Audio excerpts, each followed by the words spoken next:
Jagdish इंग्लेश्वर sir ने एक बहुत इंपॉर्टेंट सवाल यहाँ पर पूछा है, बहुत ध्यान से सुनना आप लोग।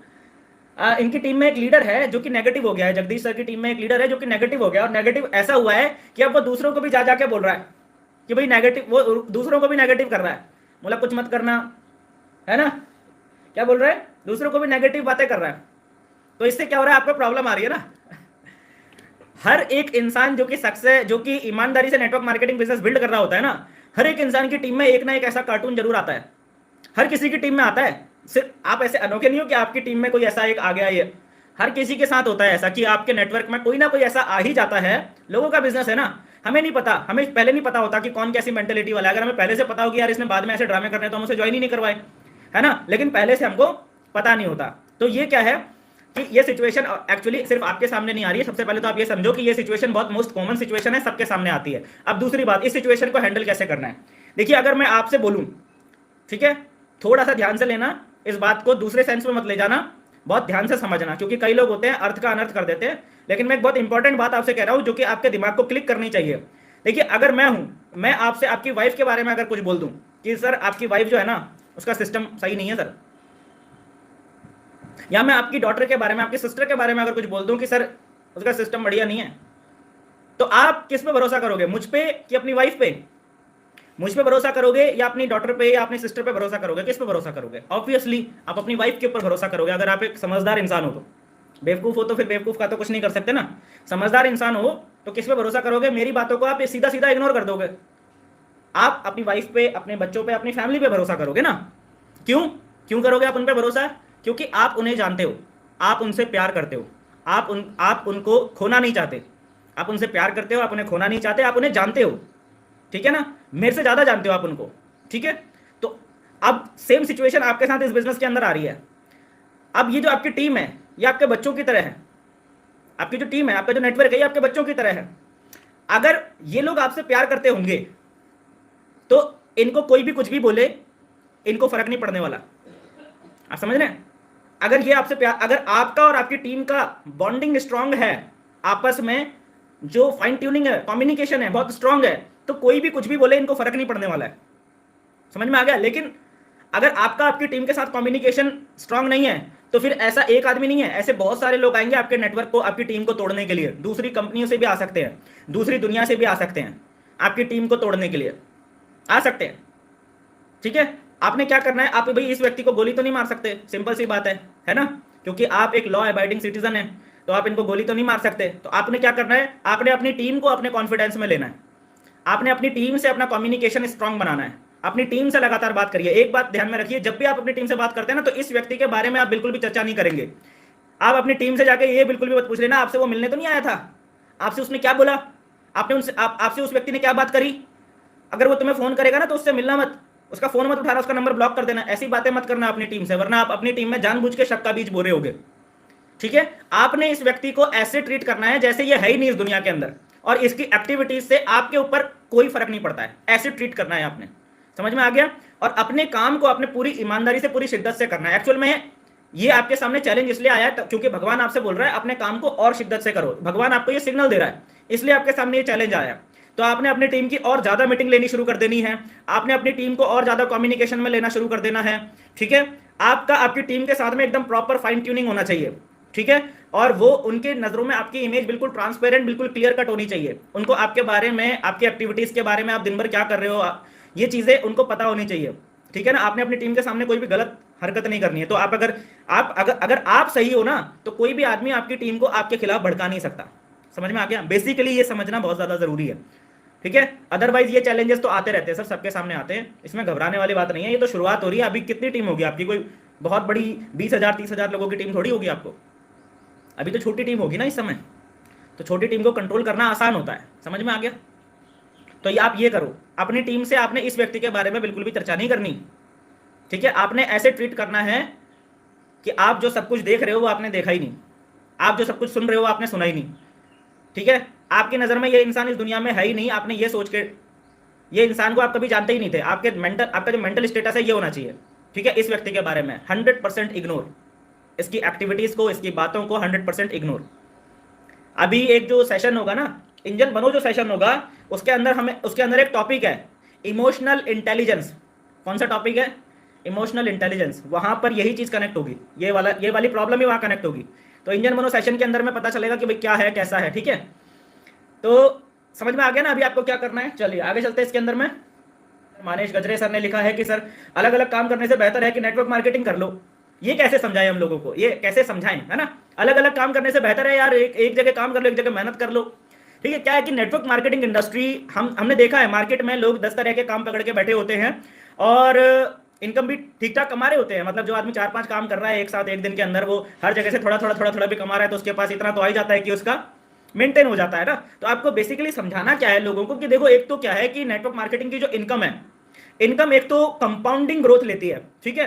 कंपाउंडिंग ग्रोथ लेने का मतलब क्या है कि आज जीवन आपकी इनकम पहले 2 से 3 साल में जितनी तेजी से ग्रो करेगी उससे कहीं गुना ज्यादा रफ्तार में, उससे 100 गुना ज्यादा रफ्तार में 3 साल के बाद ग्रो करना शुरू करेगी, ठीक है ना। तो आप अपने जीवन में आज की डेट में भले ही 10 काम कर रहे हो, ठीक है, लेकिन आप 10 काम करते हुए भी अगले 10 साल में उतना पैसा नहीं कमा सकते जितना आप एक नेटवर्क मार्केटिंग इंडस्ट्री से अगले 10 साल में कमा सकते हैं। अगर आपने ईमानदारी से जितनी मेहनत आप इन 10 कामों में कर रहे हो उतनी पूरी मेहनत अगर आपने अकेले नेटवर्क मार्केटिंग में लगा दी, तो नेटवर्क मार्केटिंग अकेले ऐसा बिजनेस है जिससे आपकी इनकम इतनी ज्यादा आ जाएगी कि ये 10 काम करके भी आपकी इतनी इनकम नहीं आ सकती। कंपाउंडिंग समझा दो ना, पहली बात तो, ठीक है, पहली बात। दूसरी बात ये बताइए सर, आप ये जो 10 काम कर रहे हैं ना सर, ये आप 10 साल के बाद भी आपको करते रहना पड़ेगा, फ्री नहीं होगे, ठीक है ना। मैक्सिमम जो आपकी इनकम आ रही होगी सब एक्टिव इनकम आ रही होगी, तो आपको एक्टिव इनकम का मतलब क्या है, 10 साल के बाद भी लगे रहना पड़ेगा। लेकिन यहां क्या होगा, आप फ्री हो जाओगे सर। आने वाले समय में आपकी इनकम तो कंपाउंडिंग स्पीड से ग्रो कर रही होगी, लेकिन जब काम की बात आती है तो काम के मामले में आप साल दर साल फ्री होते चले जाओगे। 8-10 साल में आप फ्री हो जाओगे, आप अपने आप को रिटायर्ड महसूस करोगे। आप समझ में आ गया ना। तो ये 2 चीजें आप उनको समझा दो बेसिकली, ठीक है। और एक एग्जांपल भी दे देना सर, क्या होता है ना, अगर हमको जमीन से पानी निकालना है तो 10 जगह पर 100 जगह पर 1-1 फुट गड्ढा खोदने से बढ़िया है कि एक जगह पे 100 फुट गड्ढा खोद दो। 100 जगह पे 1-1 फुट गड्ढा अगर आप खोदेंगे ना, एक फुट ये खोद दिया, 1 फुट वो खोद दिया, आप समझ रहे हैं, तो पानी नहीं निकलने वाला। पानी कैसे निकलेगा, एक बार खोद दो एक जगह पे 100 फुट गहरा, जिंदगी भर का इंतजाम हो गया ना। ये समझाइए उनको बेसिकली, ठीक है। गहलोत सर कह रहे हैं कि सर मैं AWPL में टोपाज हूं। क्या बात है सर, आपके लिए बिग एप्लॉज सबसे पहले तो, क्योंकि आपने जिंदगी की पहली लड़ाई तो जीत ली, ठीक है। अब क्या बोल रहे हैं सर आगे, सर टीम को समय नहीं दे पा रहा हूं। टोपाज बनने के बाद में आप समय नहीं दे पा रहे हैं सर, ये तो सर आश्चर्य वाली बात है। समय नहीं दे पा रहा हूं, गवर्नमेंट टीचर हूं MP मंदसौर में। सर गवर्नमेंट टीचर के पास तो टाइम ही टाइम होता है, नहीं होता है।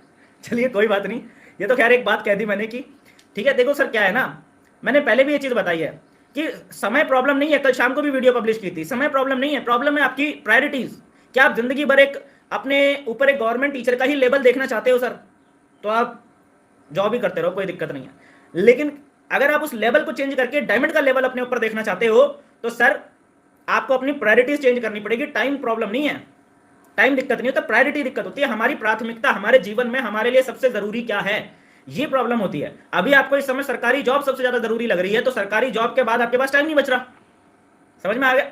एक व्यक्ति टोपैज लेवल हिट करने के बाद भी अगर नेटवर्क मार्केटिंग की इंपॉर्टेंस को नहीं समझ पा रहा है, अपने बिजनेस की इंपॉर्टेंस को नहीं समझ पा रहा है, तो ये बड़े सोचने वाली बात है सर, ठीक है।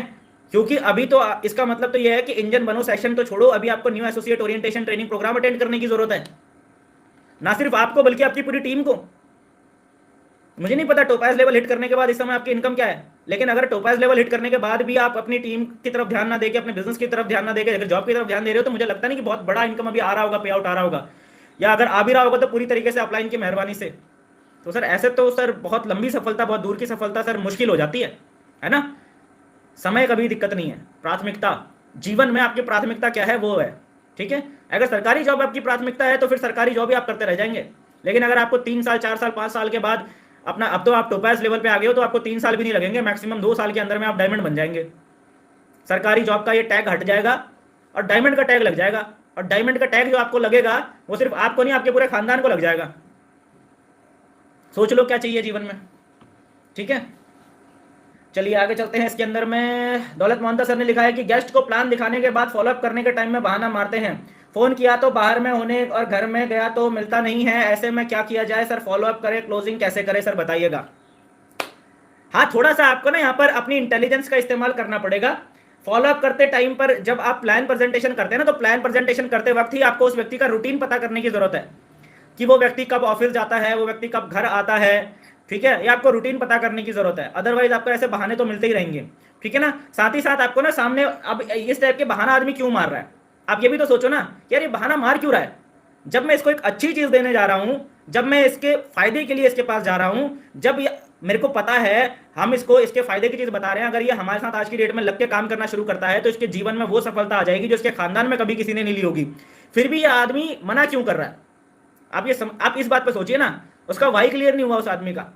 आप इस व्यक्ति को बोलिए, आप इसको ना फोन अटेंड कर रहा है कि नहीं कर रहा है। अगर फोन अटेंड नहीं भी कर रहा है तो आप एक बढ़िया सा मैसेज डालिए, थोड़ा सा दिल को छूने वाला मैसेज डालिए। उनसे बोलिए सर बिजनेस प्राथमिकता नहीं है, थोड़ा सा दिल को टच करने वाला ना, हार्ट को टच करने वाला। अगर आदमी कॉल नहीं उठा रहा हो तो हार्ट को टच करने वाला एक बढ़िया सा व्हाट्सएप मैसेज डालो, क्योंकि पूरा बिजनेस शब्दों का खेल है, पूरा बिजनेस कम्युनिकेशन पे। आप उनसे बोलिए सर बिजनेस प्राथमिकता नहीं है, सर आप एक बिजनेस की वजह से आप सर मेरा कॉल नहीं उठा रहे हैं, बिजनेस प्राथमिकता नहीं है, आपका और मेरा रिलेशन बना रहे ये ज्यादा जरूरी है। सर आप मुझसे बात करिए, अगर आप बिजनेस नहीं करना चाहते हैं नो प्रॉब्लम, कोई दिक्कत नहीं है, हम बिजनेस के बारे में कोई डिस्कस नहीं करेंगे आप, लेकिन आपका और मेरा रिलेशन खराब नहीं होना चाहिए, ये मेरी प्राथमिकता है। जिस तरीके से आज तक हमारा रिलेशन रहा है मैं चाहता हूं कि आगे भी हमारा रिलेशन इसी तरीके से रहे। अगर आपको बिजनेस में इंटरेस्ट नहीं है नो प्रॉब्लम, लेकिन एटलीस्ट आप कॉल पिक कीजिए, बात कीजिए, हमारा आपके यहाँ आना जाना जो है वो सर लगा रहे, आपका हमारे यहाँ आना जाना लगा रहे, क्योंकि मेरे लिए ये रिश्ता इंपॉर्टेंट है सर। ठीक है, इस तरीके से आप उन्हें इंपॉर्टेंट फील कराइए कि सर आप मेरे जीवन में इंपॉर्टेंट हैं, सामने वाला कॉल पिक करेगा आपका। ठीक है, पहली बात। दूसरी बात, ये सब करने के बाद में ये जो आपने डिस्कशन कर लिया, इसके बाद आपने फिर बिजनेस की बात नहीं करनी है, आपने इनके साथ रिलेशन बनाना है। ठीक है, आपने ऐसा रिलेशन करना है कि भाई ठीक है कोई दिक्कत नहीं है, अब मैं आपसे बिजनेस के बारे में डिस्कस नहीं करूंगा। ठीक है, तो क्या होता है ना, जब आपने बिजनेस के बारे में डिस्कस करना बंद कर दिया, उनसे आप बिजनेस के बारे में डिस्कस नहीं कर रहे हो, लेकिन आप अपना काम करते जा रहे हो, तो सामने वाले के अंदर एक उत्सुकता बनी रहती है। कई लोग जो होते हैं ना, मैक्सिमम बहुत सारे लोग जो होते हैं वो इसलिए मना कर रहे होते हैं क्योंकि वो आपको देखना चाह रहे होते हैं कि यार मैं अगर इसको मना कर देता हूं तब भी ये करता रहता है या छोड़ देता है। वो आपके पेशेंस को देख रहे होते हैं कि यार ये एक्चुअल में सीरियस है इस बिजनेस के लिए या खाली मुझे ज्वाइन करवाने के लिए ये इतनी बड़ी बड़ी बातें कर रहा था। ठीक है, अगर मैं इसके साथ ज्वाइन नहीं करता हूं तो क्या तब भी करता रहेगा ये बिजनेस? ऐसा सोच के कुछ लोग मना कर रहे होते हैं, और बहुत सारे लोग मना कर रहे होते हैं, कुछ लोग नहीं बहुत सारे लोग, खास करके वो लोग जो आपसे बहुत समय से जुड़े हुए होते हैं, जो आपके खास लोग होते हैं, वो इसलिए मना कर रहे होते हैं। ठीक है, तो आपने क्या करना है, आपने फिर बिजनेस की बात नहीं करनी, एक दो मीटिंग्स आपने ऐसे ही नॉर्मल ही बातचीत करनी है उनके साथ जाकर। ठीक है ना, फिर उसके बाद आप कुछ टाइम के बाद उनको अप्रोच कर सकते हैं कि सर देखिए बिजनेस तो ऐसा है कि इतनी तेजी से अभी ग्रोथ कर ही रहा है, उस समय भी हमने डिस्कस किया था इस बारे में, लेकिन कुछ पॉइंट थे जो आपके शायद क्लियर नहीं हो पाए थे। अगर मुझे आप एक मौका दो तो मैं आपको कुछ पॉइंट्स और बताना चाहता हूँ इसके बारे में। आपको नहीं करना होगा नो प्रॉब्लम, लेकिन मैं क्यों कर रहा हूँ एटलीस्ट ये तो समझो, दोबारा फॉलोअप शुरू हो जाएगा आपका। ठीक है, इस तरीके से आप सिचुएशन को हैंडल कर सकते हैं। टाइम लगता है कुछ लोगों को। दुर्गी किस्कुजर कह रहे हैं कि सर अपने दोस्त या पड़ोसी ही मना क्यों कर रहा है एमएलएम के लिए, कारण बताएं। सर वो तो मना करेगा ही ना, क्योंकि वो आपको जानता है इसलिए मना कर रहा है। समझ गए मैंने क्या बोला? वो आपका दोस्त जो है ना, आपका पड़ोसी जो है वो आपको जानता है, आपको बहुत अच्छे से जानता है, वो इसलिए मना कर रहा है। उसे भरोसा ही नहीं है कि आप भी कर जाओगे। आपके पास्ट एक्सपीरियंसेस, आपने पास्ट में जो किया है ना वो सारी चीजें पता है उसको, और उसके आधार पे वो व्यक्ति पहले से ही अपने दिमाग में ये इमेज बना के बैठ गया है। करना धरना कुछ नहीं है इसने, खाली ऐसे ही है, इसलिए नहीं कर रहा वो ज्वाइन आपके साथ में। हर सफल इंसान, हर महान, हर बड़ा, जिसने बड़ी सफलता जीवन में हासिल करी होती है ना, अपने जीवन में असफलता का दौर भी देखा होता है उस व्यक्ति ने। ठीक है, और आप भी अपने जीवन में आने वाले समय में, या हो सकता है आज भी आप सफलता की ऊंचाइयां छू रहे होंगे, हो सकता है आज भी आपने भी असफलता का दौर देखा होगा। तो आपके जो करीबी लोग होते हैं ना, उन्होंने भी आपकी असफलता का दौर देखा होता है, तो उन्हें पता होता है कि यार इसने ना ये भी कर चुका है, ऐसा भी करता है, ऐसा भी कर चुका है, वैसा भी कर चुका है, ये तो यार हमेशा फेल ही होता रहता है।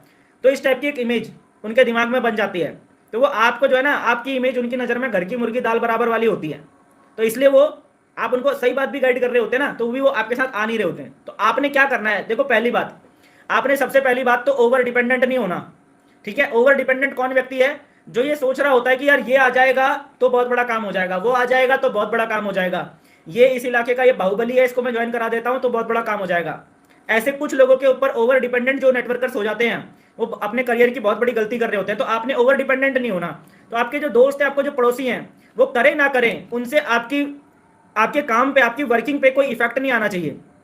ठीक है, आपको बेसिकली जो आपकी कंपनी का सिस्टम है उससे आपको समझना है और उसको घुमाते रहना है, क्योंकि कंपनी का सिस्टम क्या कहता है कि लिस्ट बनाते रहो, प्लान दिखाते रहो, फॉलो अप करते रहो, ठीक है ना।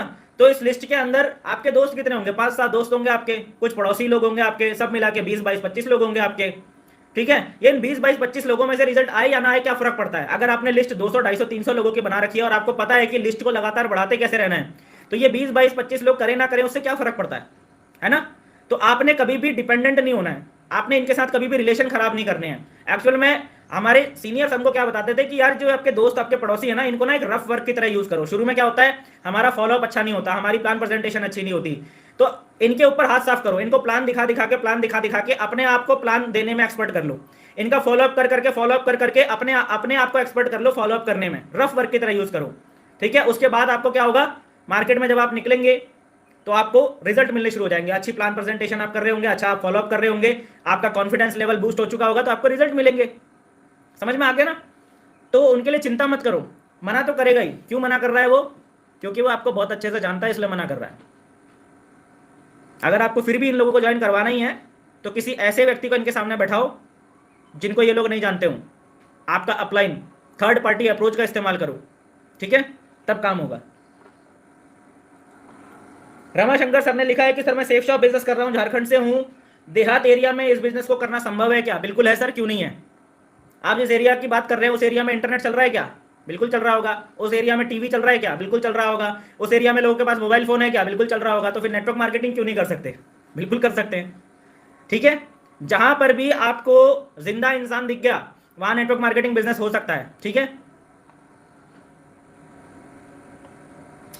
दीन बंधु सोरेन सर ने लिखा है कि सर आपके जैसा सुमधुर बातें कैसे करें। अरे वाह, क्या बात है। कुछ लोगों को तो मेरी बातें कड़वी लग जाती हैं, आपको मधुर लग रही हैं। चलिए, thank you very much sir इस कॉम्प्लीमेंट के लिए। देखिए क्या होता है ना, बातें क्या होता है, जितना आप बोलते रहेंगे उतना आपकी फ्लुएंसी आएगी ना।